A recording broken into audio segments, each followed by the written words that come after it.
Imagine you're a business owner relying on a dozen different software programs, each one disconnected, more expensive, and more complicated than the last. It can be incredibly stressful, right? Now, picture Odoo. Odoo brings all the tools your business needs into one simple platform. CRM, accounting, inventory, manufacturing, marketing, HR, and more. All seamlessly connected. Everything works together, giving you the peace of mind that your business is running smoothly from every angle. Odoo's open source applications are user-friendly and designed to scale with your business, saving you time and money. Say goodbye to juggling multiple platforms and hello to efficient, integrated management. Stop wasting resources on complicated systems and make the switch to Odoo today. Visit odoo.com, ODOO.com, and discover how Odoo can simplify and streamline your business operations. Odoo, modern management made simple.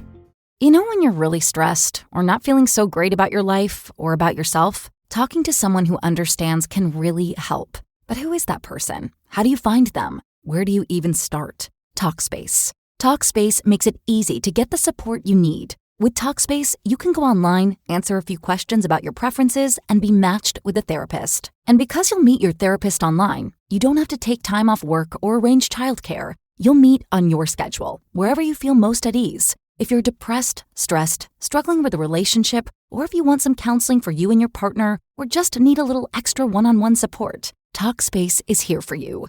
Plus, Talkspace works with most major insurers, and most insured members have a $0 copay. No insurance? No problem. Now get $80 off of your first month with promo code SPACE80 when you go to Talkspace.com. Match with a licensed therapist today at Talkspace.com. Save $80 with code SPACE80 at Talkspace.com. Hey, remember when I suggested you should start a network? In this year, I've traveled over 20,000 miles for interviews. We've done 193 episodes. It's a psychological interview. You're sort of being my psychiatrist. Our Merit TV family is here to talk all about the amazing stories you've covered this past year. I got to gather these young people up and give them a father figure. I bet you some of these boys haven't seen an area without concrete and buildings ever in their life. We've got a bad one here, right? Jennifer was pregnant. She was found naked, face down, and by God, I want justice. You're very passionate about everything you do. I could actually cry right now just thinking about it. This wasn't about television. This was about this courageous man who had taken all he could take. And at that point, I knew I have to do something or this man may not be alive tomorrow. Now, you know I love everything you do. I did not know that. You said you submit to your husband. I'm not trying to start trouble. What about the lady who said I was ugly? I've dated a guy. He looks worse than you. Isn't he the cutest thing you've ever seen? 1 year later, Dr. Phil, Primetime Rewind. You do not want to miss this.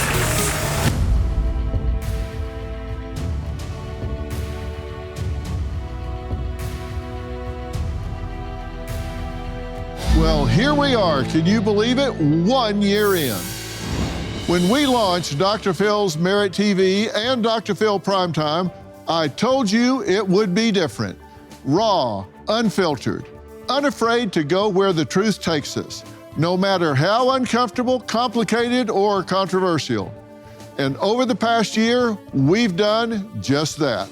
From political powerhouses and true crime exclusives, to education crisis, on-the-ground reporting, and moments that moved us. I've spoken with the people who shaped this country, tackled the issues that matter, and given a voice to those who need to be heard.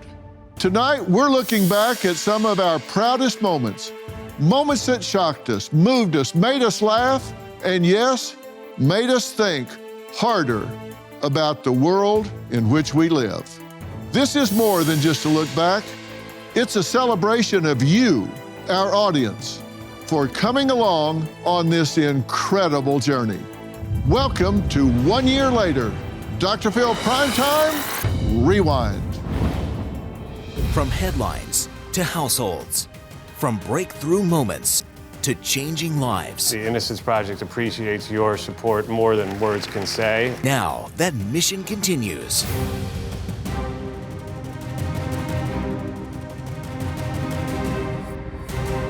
Dr. Phil's Merit TV, more than just a network. 3, 2. Get my voiceover in green coming up next. A movement, a place where information meets entertainment. Let's do a little fact check. Tonight, I want to hear what you think. I'm willing to let all sides come and say what they want to say, but they got to be willing to answer hard questions. Mainstream media won't allow me on to do a live interview. My whole life changed after that day.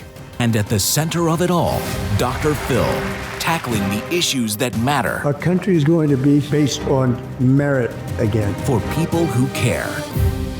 Dr. Phil, I didn't go to the Trump rally at Madison Square Garden, but I saw you there. You know, I don't agree with everything that I saw from every Trump supporter. It doesn't stop me from caring about you. It doesn't stop me from thinking that you're a good man and a decent human being, and you care about what's in the best interest of America. Dr. Phil, you've been an invaluable supporter for me. You're one of the first people to give me airtime when I was heavily censored by everybody else. I'm very, very grateful to you. Dr. Phil's going to help spread that message, so he's a friend here today. Dr. Phil's going to show him exactly how we do this. When I watch your program, you have really received the trust. We are all Americans, and we stand together.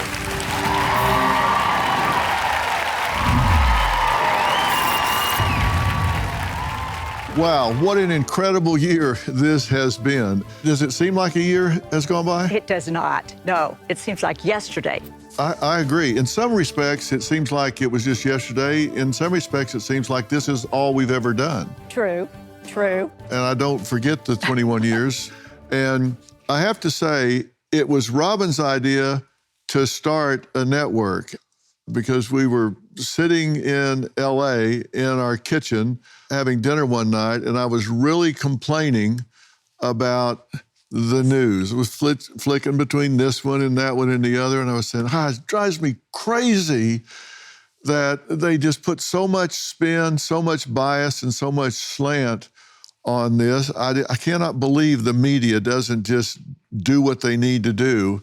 And you made a comment right then. Do you remember that? I do. We were eating, and I'm not sure if I even picked my head up when I said this, but he was beside me, and he did start complaining about going through the channels, couldn't find anything on the news or a news program that he could enjoy, because he kept saying, they never really say the news. They don't really go down and deep dive into the news and tell it really like it is. And I seldom picked up my head. I don't even think I did. I just said, well, if you don't like it, why don't you do something about it? Why don't you do the news like you want to do it? Why don't you do all programs, news programs, whatever, like you know you can do it? If not you, then who? And I'm still just eating. And he said, well, what do you mean? And I said, I think you need to do it your way. Do it big. And I'm not talking about just one program a day. I'm talking about big time. And then I looked at him and I said, go big or go home. And then I went, no, I mean, go home and go big. And he then knew exactly what I meant. When I said go home, take me home or lose me forever. Let's do this in Texas. And here we are.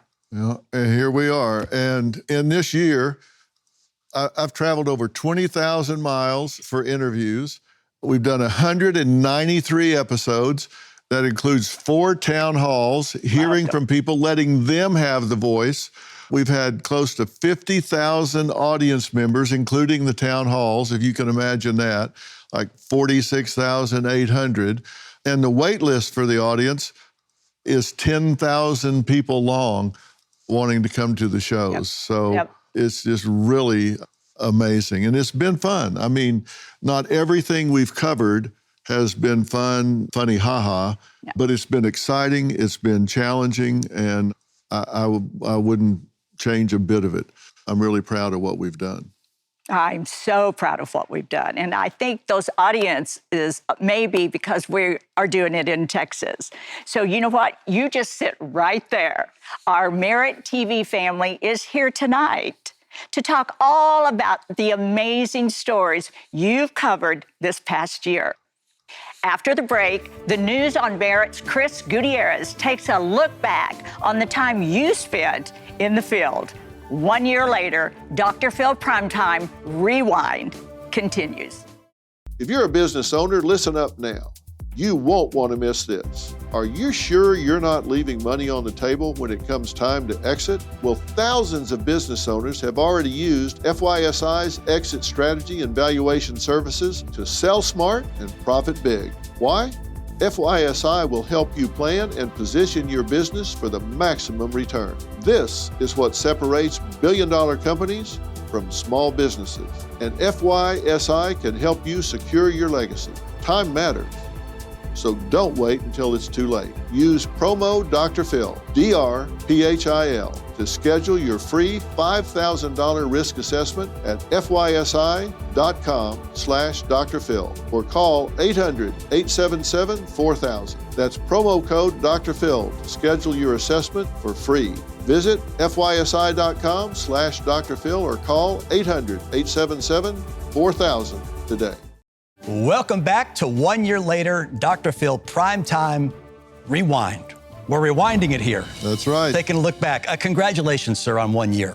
Well, congratulations to you as well for everything you're doing in the news department. Thank you. Have done and continuing to do. Well, we appreciate that. One of the things that I think our viewers really resonate with is your ability and your team's flexibility to really go where the news is happening. For example, when Hurricane Helene hit North Carolina, I want to give our viewers a look back at what happened there. Is this a 1,000-year storm? Yes, sir. They talk about the storms that happened in the early 1900s here, and this has surpassed that. When I saw that the media was not paying attention to this, and it didn't seem to me that the government was paying much attention to this, I got on the phone with my team and said, guys, we need to be paying attention to this at Merit TV. Water, food, diapers, pet food, everything that we could possibly get our hands on. And I loaded my plane up with it floor to ceiling, and we took off and came here. And we started connecting with different organizations, Samaritan's Purse, for example. We want to inspire people to react. We want them to donate, send money, get in action. We want people to start moving on this. Food, water, power. We're trying to get to these in the most hard-hit, remote, isolated areas. People have lost everything. We still don't have power or water, and we made up for a long time, but our house is okay. You got the roof still intact, and so you're dry and... Yeah, we're okay. A lot of people aren't. I came to help. Let me help. I'm in a basement right now that's filled up knee deep at one point with mud. And so bucket by bucket, shovel by shovel, it's time to shovel it out.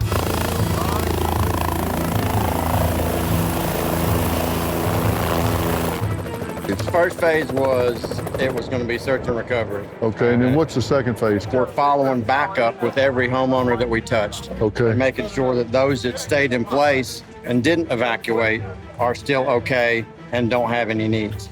And then we'll just continue that. The mission's going to start changing, and it'll focus more on sustainability and long term. So generators and heaters are a big thing. Generators and heaters are going to be an extended mission. Absolutely. Yeah. You know, you get out in other parts of the country where life's normal, and they forget about what's happening back in here. All those communities are cut off. You can't get to them by road or rail. The only way you get in is by helicopter. I called Elon Musk and got hundreds and hundreds of these Starlinks to spread out among so y'all can communicate. Took ever, I ain't even been here. We haven't seen FEMA, we haven't seen National Guard. We're using our helicopters, coordinating with his team and Dr. Phil to get access to more Starlinks in order to get out to these communities. We've distributed over 1,000 of them so far, and we're going to keep spreading them out till we're just everywhere. It's really important, and people don't ask for help here, so it's really hard. Oh, you have to. We can't. We have to know what you need. We were driving down this gravel road, and this wonderful lady flagged us down. I need a generator. If I had a generator, I can stay home. Why don't we get you one? Look here, we got a generator for you right here. Thank you. Yeah, we'll get her going. We actually had one with us in our caravan, so we're already got her hooked up to a generator. She just had heart surgery, and she's here by herself. She's fallen. She's got a mark on her forehead here, but she went from just being so forlorn to being so uplifted and laughing, and I'm just so glad we stopped, so glad she flagged us down. Love it, this just started right up. Thank you so much. Who could forget Sue? Yeah. Boy, I tell you, she was something else. What a wonderful woman. And you lit up her world, and not just Sue, but that entire community. Why was North Carolina so important for you? Well, the mainstream media was overlooking it. This was a 1,000-year storm. You don't have hurricanes up there, and this was in western North Carolina. And there were so many communities that were in the mountains up there that you couldn't get to by rail or road. There was no way to get in or out of there. We went in with water and food, and I got in touch with Elon Musk and his company and asked for a few hundred Starlinks, and he gave us like 500. And you had to have generators to make them work. We went in with generators and started them up and plugged these Starlinks in. It was their first contact with the outside world. And some of them, their families didn't know if they were alive. We met some ladies that were days, some minutes from delivering babies, and there were no doctors. Some people had to be airlifted out for surgeries and procedures. This is America. Yeah. And these people were completely isolated, completely cut off. You know, the thing that you said when you were there that really resonated with me is they didn't care how I voted. I don't care how they voted. Neighbors didn't ask about political affiliations. What was the most inspirational thing that you saw? You know, this was America at its best, Chris. It absolutely was, because there were neighbors whose houses were flooded up to the ceiling. While it was drying, they were down at a neighbor's house helping shovel mud out of a basement. And we're talking mud, not like we think about mud. We're talking mud 9 feet deep. Wow. in a house. And it was so interesting, people that didn't know each other, that now you would think they had gone to high school together. You'd think they had known each other all their lives. They were sharing water, they were sharing food, they were sharing labor, they were helping each other, sleeping on pallets together. It truly was America at its best. You know, you spent a lot of time this past year at our southern border as well. In fact, at one point, you and I met down there because you wanted to see firsthand, hey, what's really going on? Let's take a look back now. Hello, sir.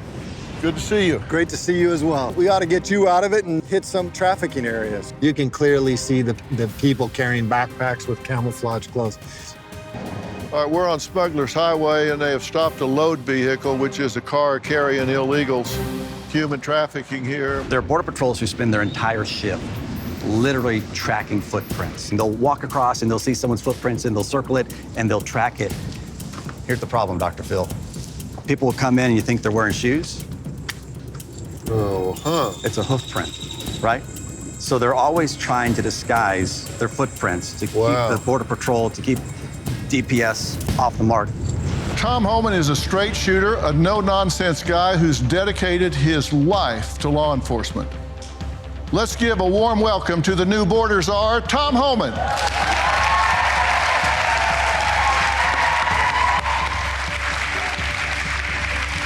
Thanks for having me. You have nothing against people that enter this country legally.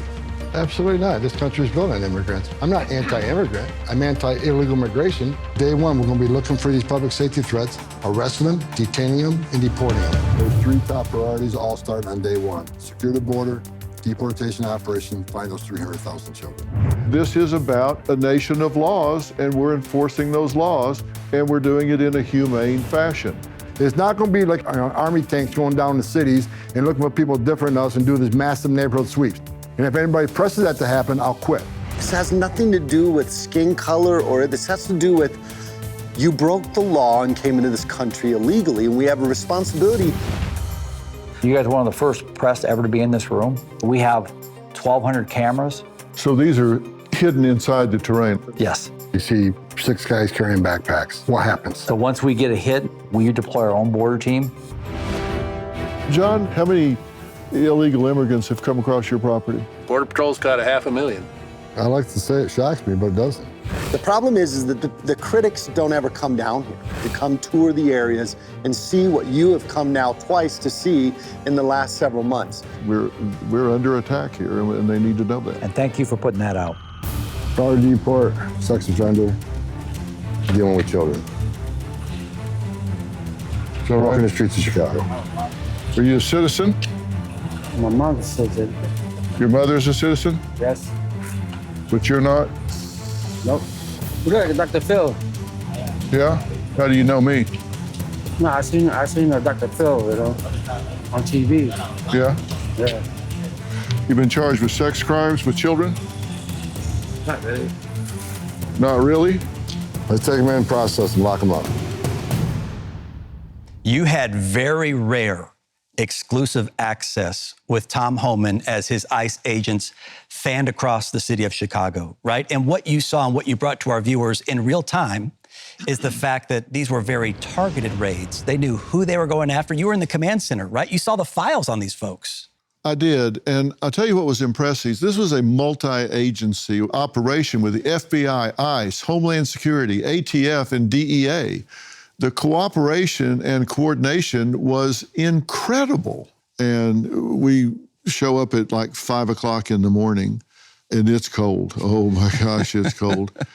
But everybody was there, and the morale among these men and women was so inspirational. And they had one objective in mind, and that is to get the worst first. They wanted to get dangerous criminals off the street. All of this stuff that you're hearing about in the legacy media is just absolute misdirection. They're not sweeping neighborhoods. They're going in a very targeted way. They've got files on these people that they've had under surveillance for weeks.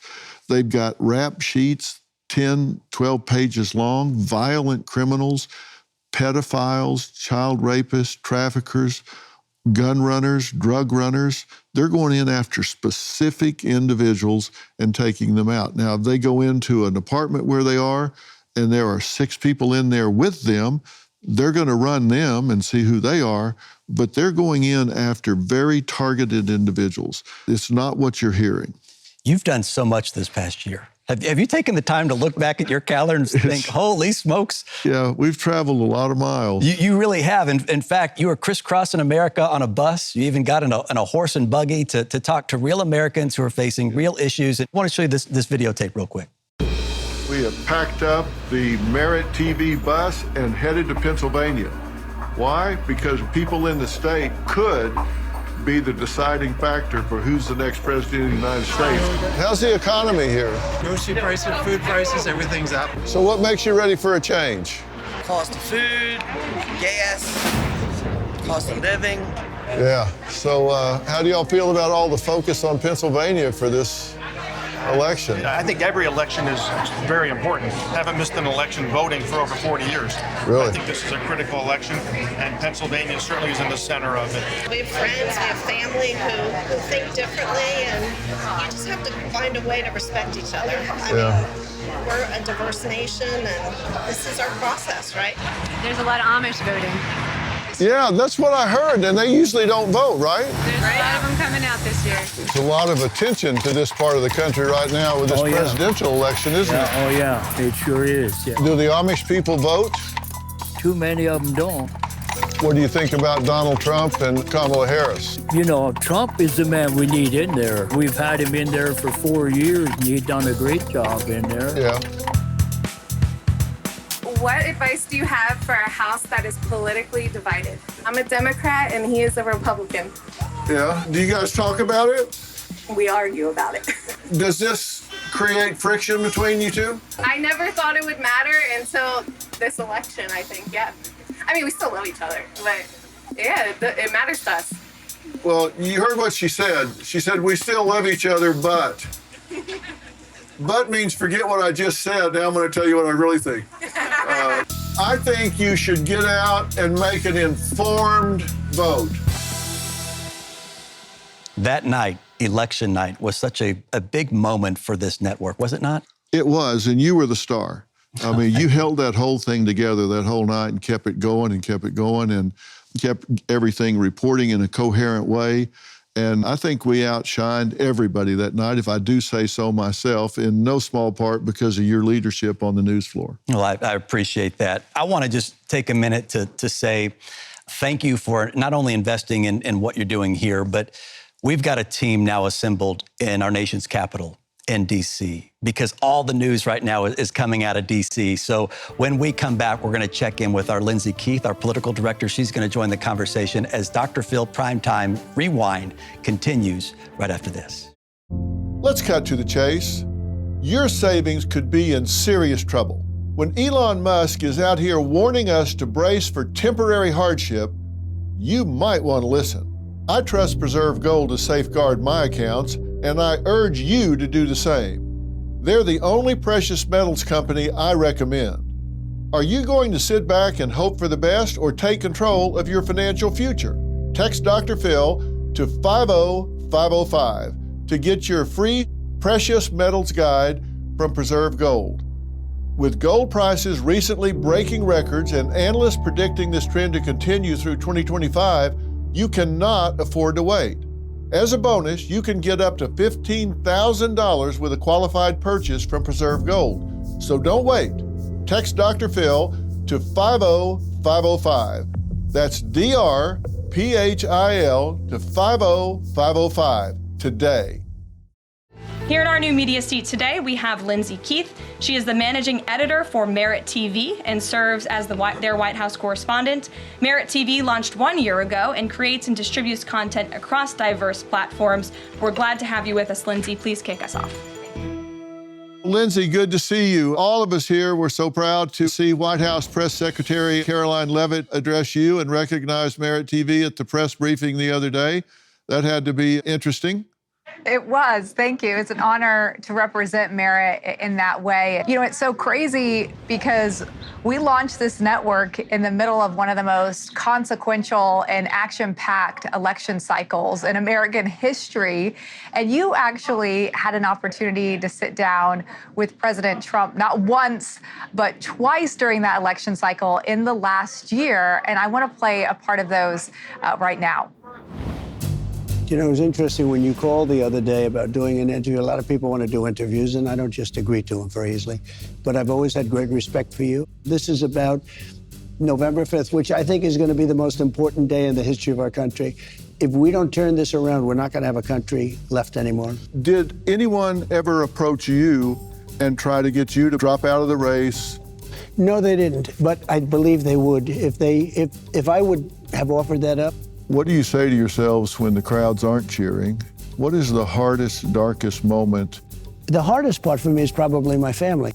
You've been criticized, attacked, called every name in the book. They've turned the judicial system against you. The media has turned against you.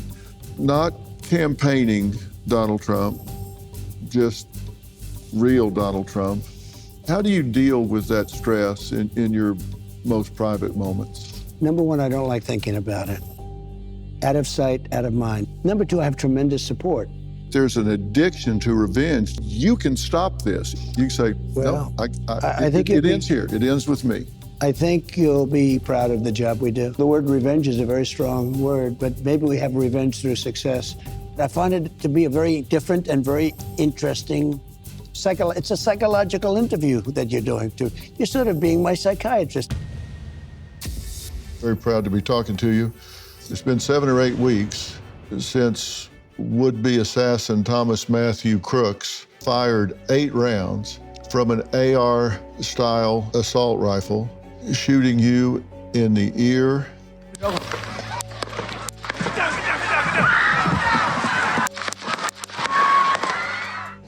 Experts said, frankly, you shouldn't be here right now. The kill shot was almost a certainty.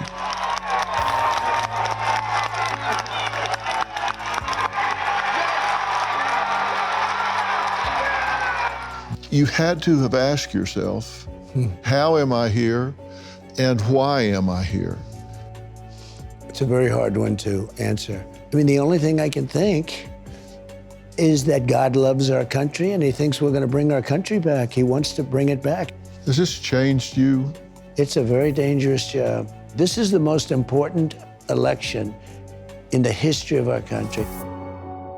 So, Dr. Phil, it really seems like the two of you hit it off and had quite a connection there. Well, I really think I have a good rapport with President Trump, and he seems to be very transparent with me and willing to talk about pretty much anything. He never puts any guardrails up and is willing to talk about things from, I think, a different point of view than he talks about with other people that he sits down with. And I think America enjoys seeing him in a different light when we sit down and talk. You actually gave him some advice during those interviews. Do you feel like he took that advice? You know, I do think he weighs things that we talk about carefully. And, you know, I told him I didn't think he should go on a big revenge tour. And I think he has really shown some restraint in that regards, because he could be really after some people in an aggressive way. And I think when people are really crossing some boundaries now, he's holding them to account. But I don't think he's looking over his shoulder and going back after people in an aggressive way. I think he's looking forward and focusing on what he can do for the country at this point. In a sense, I think he's paid attention to that. I don't think he's heard it just from me, but I do think he's looking forward instead of back, and I hope he continues to do that. Something else that was quite big, you were able to land an interview with Robert F. Kennedy Jr. Right after he made the announcement in Arizona. You flew down there that he was going to withdraw from the presidential race and endorse President Trump. That wasn't your first interview with him, but that was quite an important moment on the campaign trail, and I want to play some of those. RFK Jr. aims to do what no third-party candidate has ever done: win the presidency. Will we have another Kennedy in the White House? Historically, third-party candidates are not successful. So are you the exception? Can you win? I wouldn't be running if I didn't think I could win. All the polls that show me in a two-way race against President Biden show me beating him in a landslide. Your family has not endorsed your presidential candidacy. Your siblings, Rory, Carrie, Kathleen, Joseph, said the decision of our brother Bobby to run as a third-party candidate against Joe Biden is dangerous to our country. Did you know that was coming? I have a big family, Dr. Phil, something like 105 cousins, and a lot of them are supporting me. The mainstream media doesn't cover you the way you want to be covered. And one of my challenges in this election is that the mainstream media won't allow me on to do an interview.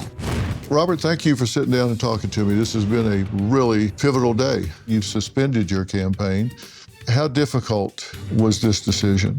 It was difficult, but ultimately it was clear to me that because of the media censorship, because I was not going to be allowed on a debating stage, that I didn't really have a path to victory. President Trump really surprised me by saying that he wanted his legacy to end the chronic disease epidemic in this country.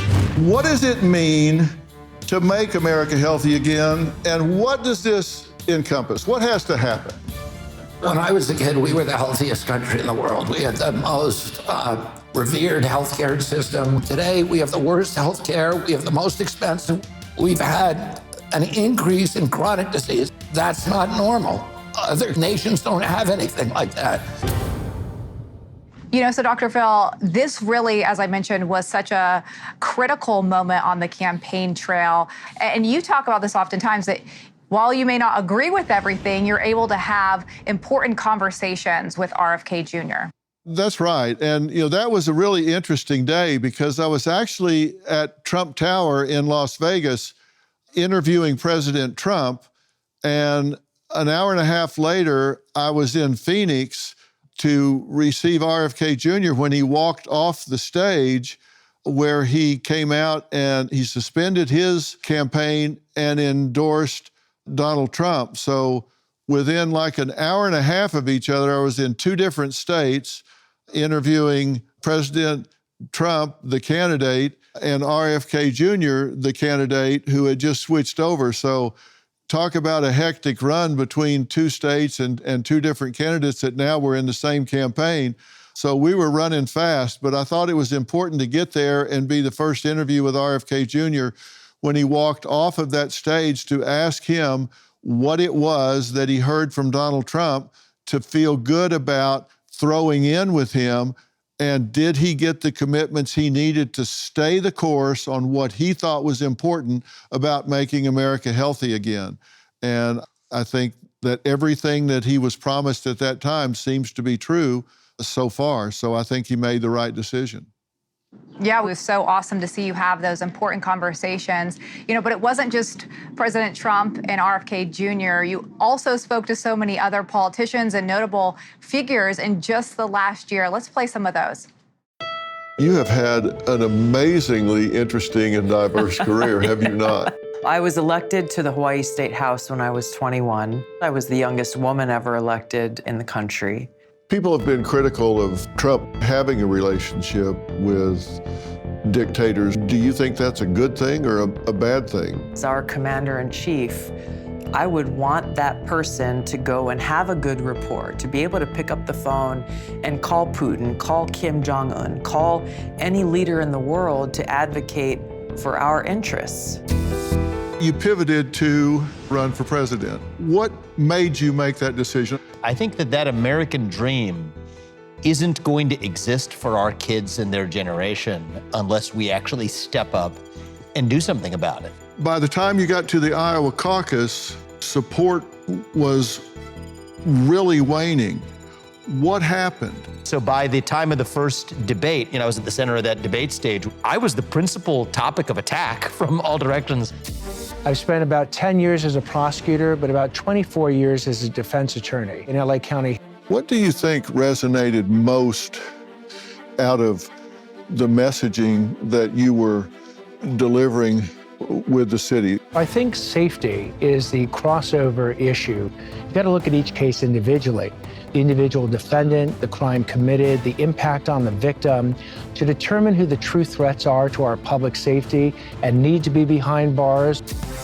Enjoyed your shows forever, particularly now, and big admirer. A little personal goal for me, that I leave this country better than I found it, for my children, my grandchildren. There was a time when you clearly were one of the most beloved figures in American politics. And then in recent years, you're under indictment, you're being criticized. There's a tremendous conflict about me. I'm going underground with Mayor Eric Adams to find out what's happening beneath New York City. There's nothing that is humane about walking past people who are living this way. See how fast? See how you can turn? We went out yesterday and walked in the subway system. We need to get people into what we call safe haven housing so they can get round-the-clock care. You're mayor of the biggest city in the United States. You've been able to really fight the battle against crime. I inherited a city where we were looking at a 40% increase in crime. And I'm really pleased of what the NYPD was able to accomplish. Valentine and Fordham, let's go. Make it right. Okay, make it right. Guys, whoever's in the front, let's get to that location now. You fellas in here quickly, what you got here? For pursuit, I tossed the bag. So just can't see. They definitely gotta find the bag that he threw, which is probably gonna be a gun in the bag. This is our joint operations center. It's the heartbeat of New York City in terms of what we look at, screens, Times Square. We really mobilize every agency in the city. Port Authority cops, Amtrak cops. We monitor all airspace in New York City. So if a plane gets low, it would alert us that there's a plane that's low flying. So this is where all the operation, the meat and potatoes is at One Police Plaza. You've actually become good friends with NYPD Chief of Department John Chell there. Talk a little bit about that and the importance of that relationship. Well, I'm a very strong advocate for law enforcement nationwide.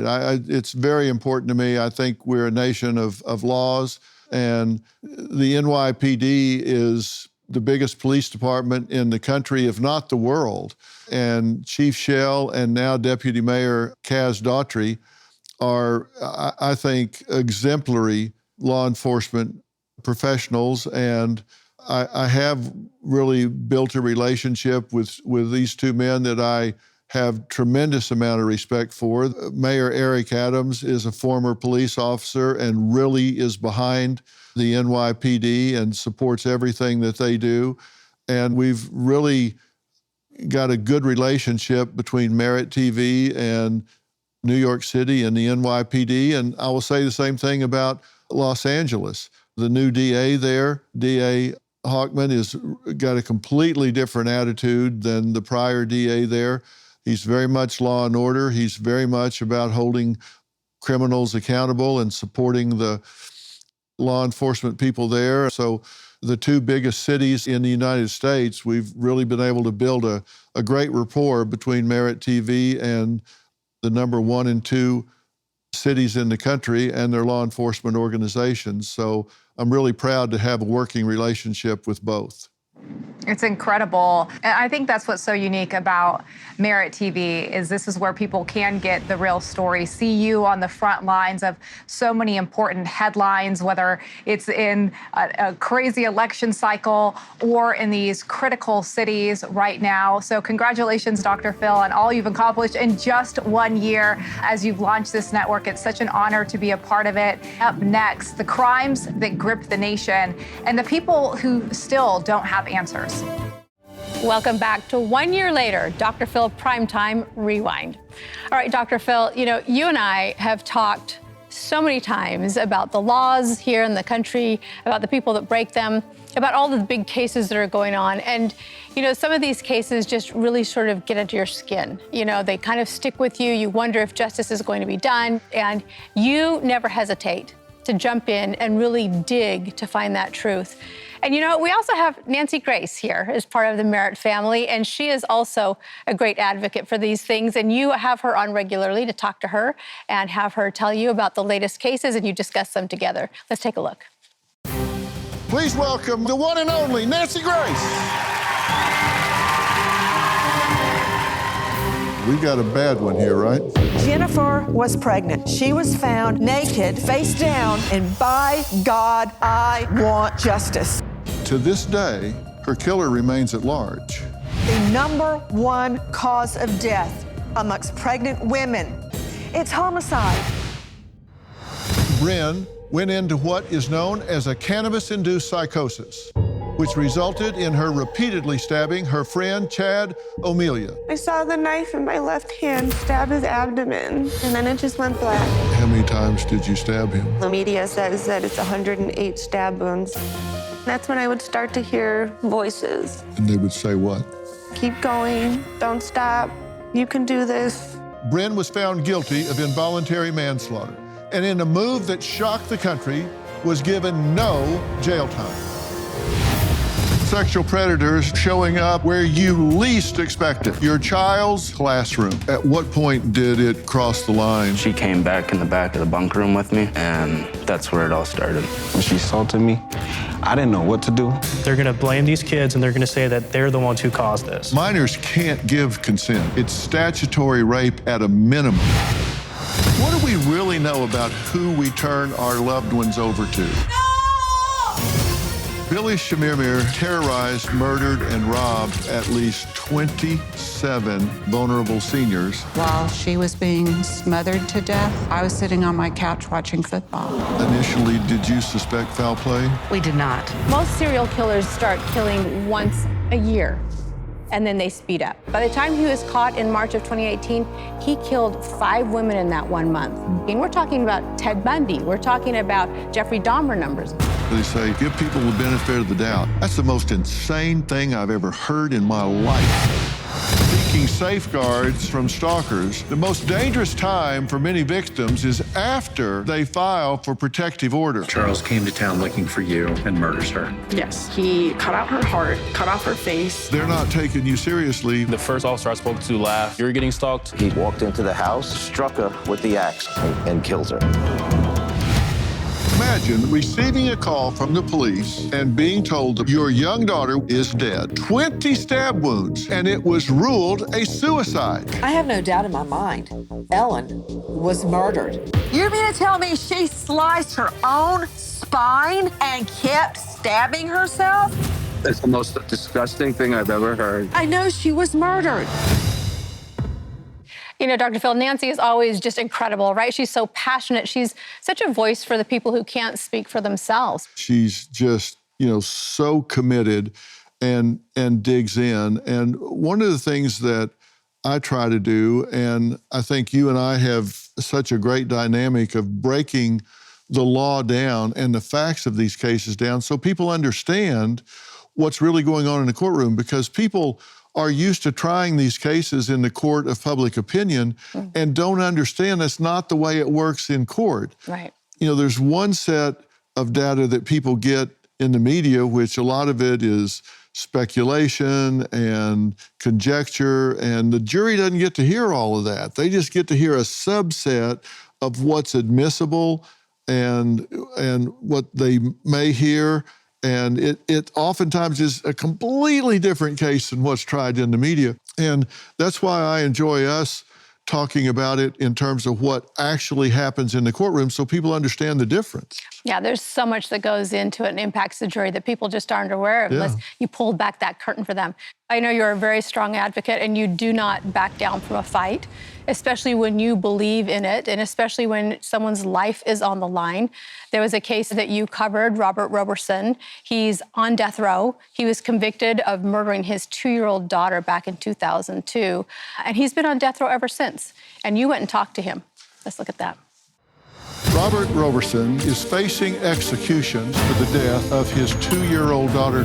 Doctors believe the brain scans show Nikki was the victim of shaken baby syndrome. His attorneys say his daughter died from severe pneumonia. Robert is a person with severe autism. Because he had a fair trial. Of course not. There is so much more evidence that illness caused her death than any evidence that Robert did anything to harm her. This was a child that was acutely and chronically ill. On the left is a scan of her lungs, and on the right is a normal lung. This never got in front of a jury. I see the tunnel vision starting with the doctors. Those doctors didn't ask for the medical history of this baby. They didn't look at the toxicology. They didn't look at the scans of her brain. And everyone else trusted the doctors. Can you demonstrate what they demonstrated in trial? They shook it like this to show us how the head would shake violently. This man has not had due process. This man has not had a fair trial. The divide in this case is very simple. It's between those who know the facts of the case and those who don't. Is there ever a time that you did anything like you're accused of? That you ever shook her or No, that sir. you ever tossed her? No, or sir. Never, ever? Never ever. Take me through the moment that you learned that she, in fact, had died. I was in shock. I couldn't believe it. I was sad. And they carried me up from there, threatened me. The Texas Supreme Court stepped in at the 11th hour, delaying the scheduled execution. Now, that move comes after state lawmakers requested Roberson testify at a hearing. The entire future of capital punishment in the state of Texas, in my opinion, hangs in the balance and should. Well, I have to look you in the eye and ask you straight up. Yes, sir. Did you in any way injure that little girl intentionally or otherwise? No, sir, because I'm not guilty. You know, Dr. Phil, you said that you don't know if he's guilty or not, but you do know that he deserves a new trial. If you put two buttons in front of me and I had to push whether he injured this child or he didn't injure this child, I would push the button, no, he did not injure this child. But if you ask me, do I know that he didn't? In all honesty, I would have to say, no, I don't know that he didn't. What I do know is that he has not had due process. What I do know for absolute certain is that he has not had a fair trial. He had an execution date. He did. And I watched you jump into this case, and I saw how much research you did, digging into the trial transcript, talking to his lawyers, talking to his family members, talking to, everyone that you could on this case. And then you went and talked to him. in person. That execution date was literally stopped within an hour of the execution itself. And then you went to the capital of Texas to testify about this case. And it was clear that you really took every committee member back with the depth and the details that you knew in this case, because you really cared about this case. I did care about this case because, if people ask you sometimes, why do you spend so much time and effort and money on these sort of things? And, the answer is, if not me, then who? And Robert is not the only person that I've had the privilege to fight for. Richard Glossop in Oklahoma City, who has faced the death penalty square in the eye so often. I mean, he's had his last meal 3 times, and finally we've made progress and he's going to get a new trial. Rodney Reed in Texas, and we've been able to make progress and hopefully are going to get him off of death row, but we've stopped the clock on him headed towards the needle at this point.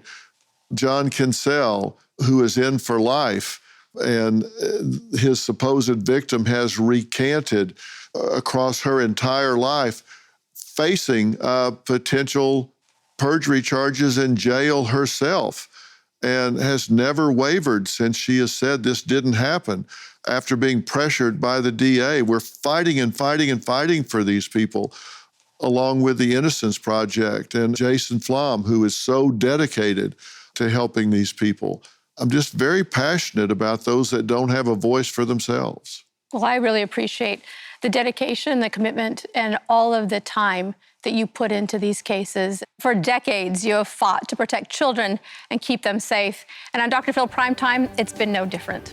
Stay with us. 1 year later, Dr. Phil Primetime Rewind continues after this.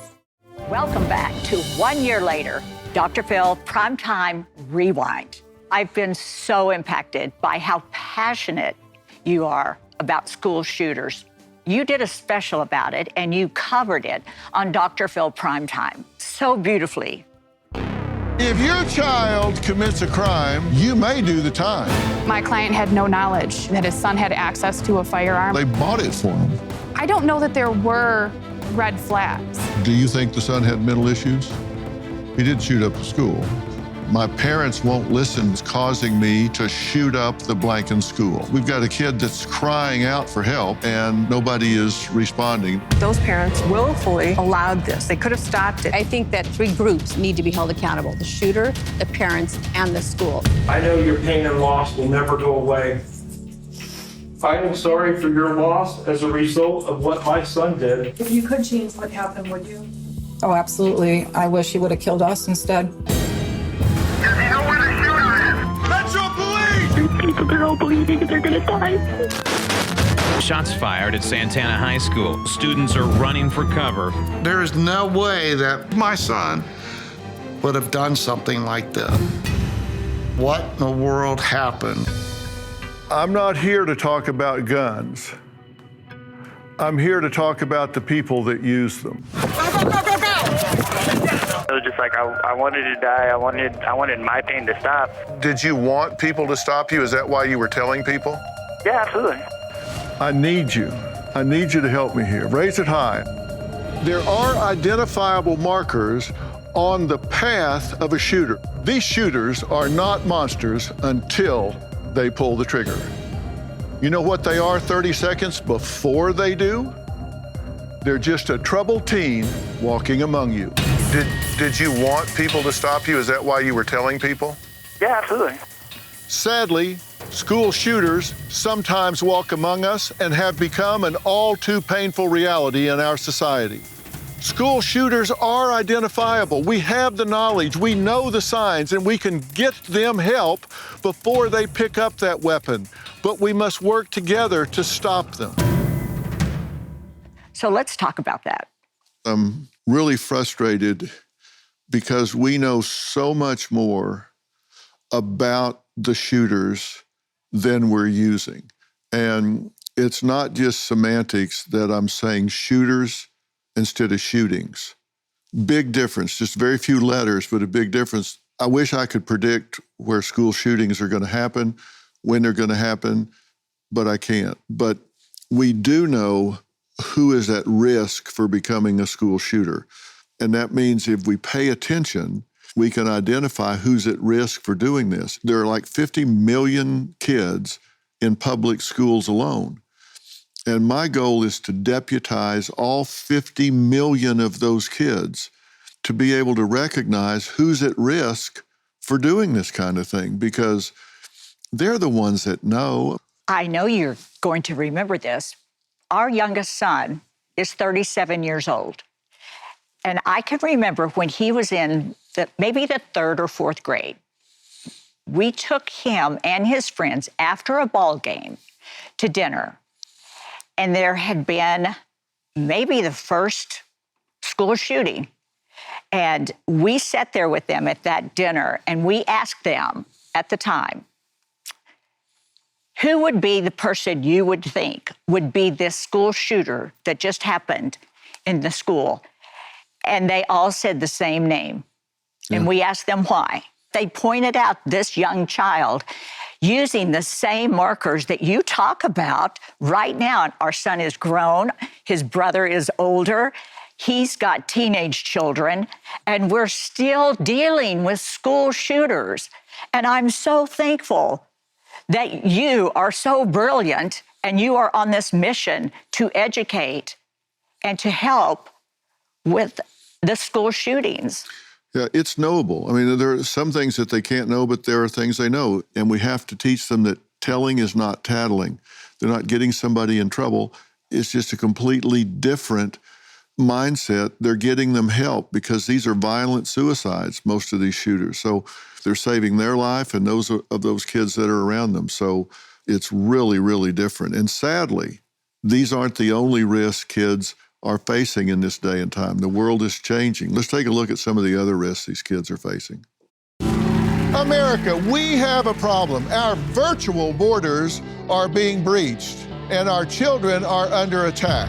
Sextortion killed my son. From the time Gavin was contacted by his sextortionist till he took his own life was how long? 1 hour and 40 minutes. 1 hour and 40 minutes. That's how deadly a game we're playing here. They're attacking our children. That's exactly why I'm doing this show. That's exactly why Merritt Street Media is here. And that's to save lives. Since I was like 15, started dealing with some depression and social anxiety. And my main outlet for that started out as smoking weed. Tragically, he did take his own life.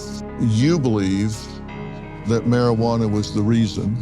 I know marijuana was the reason that our son died. He was in cannabis-induced psychosis.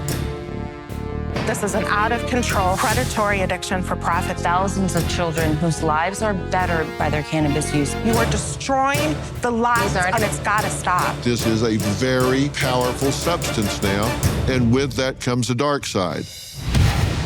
Two mothers say their teen daughters will never be the same after their beat down by the same bully actually went viral. I don't know your daughter. I don't know your daughter. I just know mine. And I know she's not some...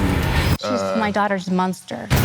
Bullies beat his son to death. Some of them are going to spend the rest of their lives in the penitentiary. You need to make a decision how you're going to spend the rest of yours. Some call it hippie crack. Teens call it whippets or buzz bombs. I'm talking about nitrous oxide. It was an addiction unlike anything else I'd had before. I really didn't think that it was that dangerous because you could get it like anywhere. You wound up paralyzed from the waist down. Your body is literally dying. All of your nerves are dying. A deadly crisis sweeping across America. Her 4-year-old daughter somehow ingested fentanyl. She was my only child. That's equal to 302 million deadly overdoses in the United States. That's almost everybody in the United States.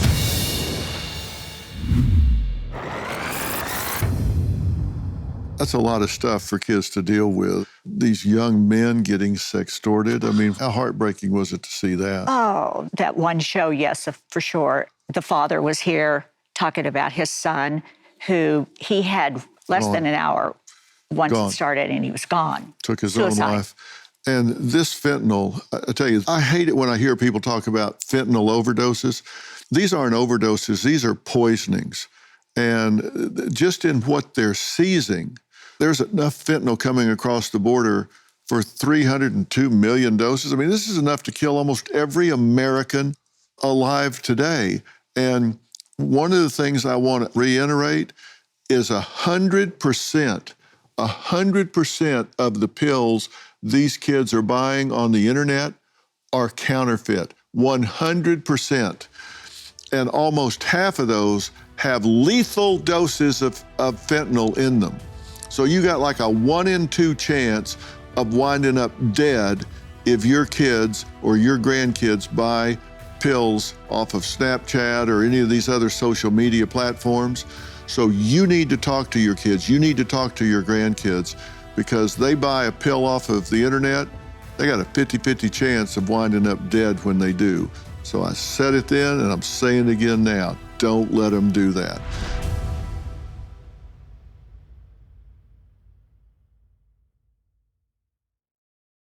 You know when you're really stressed or not feeling so great about your life or about yourself? Talking to someone who understands can really help. But who is that person? How do you find them? Where do you even start? Talkspace. Talkspace makes it easy to get the support you need. With Talkspace, you can go online, answer a few questions about your preferences, and be matched with a therapist. And because you'll meet your therapist online, you don't have to take time off work or arrange childcare. You'll meet on your schedule, wherever you feel most at ease. If you're depressed, stressed, struggling with a relationship, or if you want some counseling for you and your partner, or just need a little extra one-on-one support, Talkspace is here for you. Plus, Talkspace works with most major insurers, and most insured members have a $0 copay. No insurance? No problem. Now get $80 off of your first month with promo code SPACE80 when you go to Talkspace.com. Match with a licensed therapist today at Talkspace.com. Save $80 with code SPACE80 at Talkspace.com. Hi, I'm Chris Gethard, and I'm very excited to tell you about Beautiful Anonymous, a podcast where I talk to random people on the phone. I tweet out a phone number, thousands of people try to call. I talk to one of them, they stay anonymous, I can't hang up, that's all the rules. I never know what's going to happen. We get serious ones. I've talked with meth dealers on their way to prison. I've talked to people who survived mass shootings. Crazy funny ones. I talked to a guy with a goose laugh, somebody who dresses up as a pirate on the weekends. I never know what's going to happen. It's a great show. Subscribe today, Beautiful Anonymous.